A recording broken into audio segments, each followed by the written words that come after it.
How do we get more Elons? How do we change the so I think that so we know MIT Yeah. and Harvard. So maybe returning to our previous conversation, my sense is that the Elons of the world are supposed to come from MIT and Harvard. Right. And how do you change? Let's think of one that MIT sort of killed. Have any names in mind? Aaron Swartz leaps to my mind. Yeah. Okay. Are we, MIT, supposed to shield the Aaron Schwartzes from, I don't know, journal publishers? Or are we supposed to help the journal publishers so that we can throw 35-year sentences in his face or whatever it is that we did that depressed him? Okay, so here's my point. Yeah. I want MIT to go back to being the home of Aaron Swartz. And if you want to send Aaron Swartz to a state where he's looking at 35 years in prison or something like that, you are my sworn enemy. You are not MIT. Yeah. You are the traitorous, irresponsible, middle-brow, pencil-pushing, green eye shade fool that needs to not be in the seat at the presidency of MIT, period, the end. Get the fuck out of there and let one of our people sit in that chair. And the thing that you've articulated is that the people in those chairs are not the way they are because they're evil or somehow morally compromised. Is that it's just that's the distributed nature. Is that there's some kind of aspect of the system these that's are people who wed themselves to the system. They adapt every instinct. And the fact is that they're not going to be on Joe Rogan smoking a blunt. Let me ask a silly question. Do you think institutions generally just tend to become that? No. We get some of the institutions. We get Caltech. Here's what we're supposed to have. We're supposed to have Caltech. We're supposed to have Reed. We're supposed to have Deep Springs. We're supposed to have MIT. We're supposed to have a part of Harvard. And when the sharp elbow crowd comes after the sharp mind crowd, we're supposed to break those sharp elbows and say, don't come around here again. So what are the weapons that the sharp minds are supposed to use in our modern day?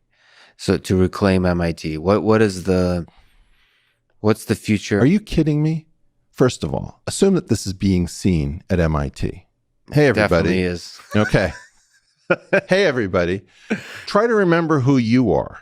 You're the guys who put the police car on top of the Great Dome. You guys came up with the Great Breast of Knowledge. You created a Tetris game in the Green Building.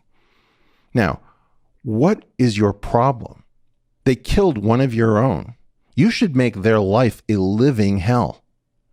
You should be the ones who keep the memory of Aaron Swartz alive and all of those hackers and all of those mutants. You know, it's like, it's either our place or it isn't.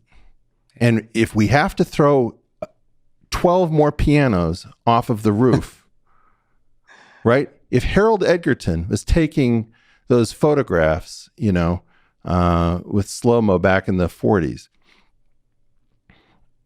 if Noam Chomsky is on your faculty, what the hell is wrong with you kids? You are the most creative and insightful people, and you can't figure out how to defend Aaron Swartz? That's on you guys. So some of that is giving more power to the young, like you said, no, to the brave, to the bold. Taking power from the feeble and the middle brow. Yeah, but what is the mechanism? To me, I don't know. You have some 9-volt batteries? No, you have some copper wire? I tend to. Do you have a capacitor? I tend to believe you have to create an alternative and make the alternative so much better that it makes MIT obsolete unless they change. And that's what forces change. So as opposed to somehow... Okay, so use projection mapping. What's projection mapping? Where you take some complicated edifice and you map all of its planes, and then you actually project some unbelievable graphics, reskinning a building, let's say, at night. That's right, yeah. Okay, so you want to do some graffiti art with light? You basically want to hack the system. No, I'm saying, look, listen to me, Len. Yeah. We're smarter than they are. And they, you know what they say? They say things like, I think we need some geeks. Get me 2 PhDs. Right. You treat PhDs like that, that's a bad move. Yeah, because PhDs are capable. And we act like our job is to peel grapes for our betters. Yeah, that's a strange thing, and you speak about it very eloquently. Is how we treat basically the greatest minds in the world, which is like at their prime, which is PhD students. Like that, we pay them nothing. I'm done with it. Yeah, right. We got to take what's ours. So yeah, take back MIT. Become ungovernable. Become ungovernable. And by the way, when you become ungovernable, don't do it by throwing food. Don't do it by pouring salt on the lawn like a jerk. Do it through brilliance. Because what you, Caltech and MIT, can do, and maybe Rensselaer Polytechnic or Worcester Polytech, I don't know, Lehigh. God damn it, what's wrong with you technical people? You act like you're a servant class. It's unclear to me how you reclaim it, except with brilliance, like you said.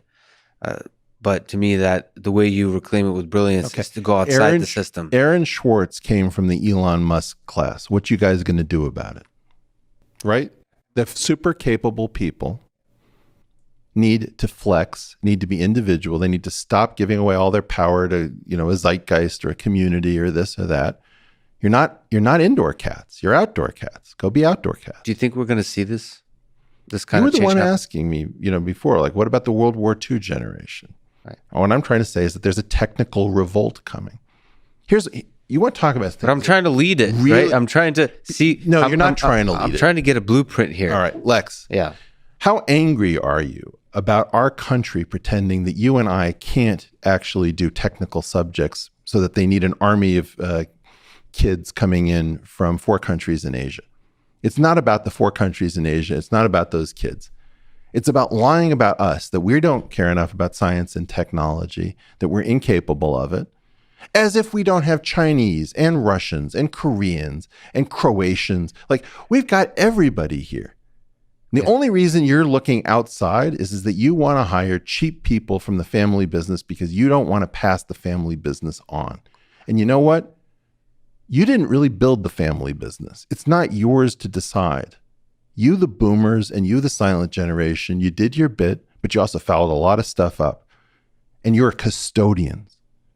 You are caretakers. You were supposed to hand something. What you did instead was to gorge yourself on cheap foreign labor, which you then held up as being much more brilliant than your own children, which was never true.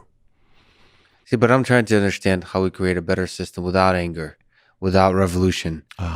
No, not by kissing and hugs but by, I don't understand within MIT what the mechanism of building a better MIT is.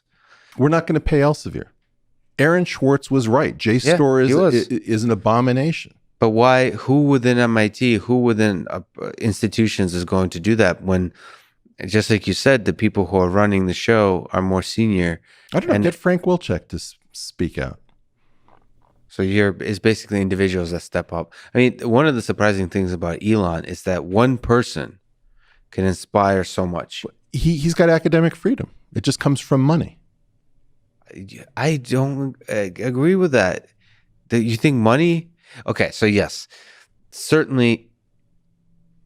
Sorry, and testicles. Yes, right? But Huevos. I think that testicles Huevos is more important than money, right? Or guts. I think I do agree with you. You speak about this a lot, that because the money in the academic institutions has been so constrained that people are misbehaving in horrible ways. Yes, but I don't think that if we reverse that and give a huge amount of money, people will all of a sudden behave well. I think it also takes guts. No, you need to give people security. Security, yes. Like, you need to know that you have a job on Monday, when on Friday you say, I'm not so sure I really love diversity and inclusion. And somebody's like, wait, what? You didn't love diversity? We had a statement on diversity and you wouldn't sign? Are you against the inclusion part, or are you against diversity? Do you just not like people like you? You're like, actually, that has nothing to do with anything. You're making this into something that it isn't. I don't want to sign your goddamn stupid statement, and get out of my lab, right? Get out of my lab. It all begins from the middle finger. Get out of my lab. The administrators need to find other work. Yeah. Listen, I agree with you, and I hope to seek your advice and wisdom as we change this, because I'd love to see. I will visit you in prison if that's what you're asking. I think prison is great. You get a lot of reading done and good working out.